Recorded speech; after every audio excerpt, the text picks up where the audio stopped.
Нема организиран дочек на Нова година на плоштадите во југоистокот. Граѓаните од 10 општини од Радовиш до Гевгелија и Дојран сами смислуваат како и каде ќе ја дочекаат новата 2019. Струмица нема организиран дочек на Нова година од 90-тите години на 20-тиот век. Од општината велат дека имаат два големи настани кои што ги заменуваат тие прослави, како што се новогодишната бајка на градскиот плоштад пред Нова година и големиот хуманитарен концерт кој што се одржува секоја година пред Коледе во Центарот за култура Антон Панов.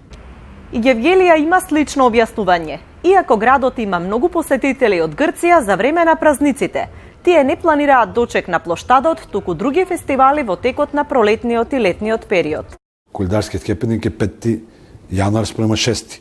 И тука секој пат настапуваат мега звезди, атрактивно посетеност има 2 до 3 илјади и некако градот и луѓето се навикнати дека тоа што е прослава за Нова година е одложено 4-5 дена и дека прославата обично се случува на Колидарскиот хепенинг. Граѓаните велат дека добро е да има прослави, но и онака имаат празнично расположение. Радуваме се ние на празници, ние сме стари луѓе, се радуваме.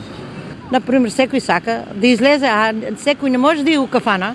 Вие младите можете да се одите, ама старите не. Годинава и сите општини не блеснаа во новогодишно руво. Дел од руралните општини како Новосело, Конче и Василево воопшто не издвоија средства за украсување. А некои како Босилово, например, трета година поред ги местат истите украси. Еден од најукрасените градови е Струмица. Оваа општина годинава потроши 2,5 милиони денари за новогодишен изглед.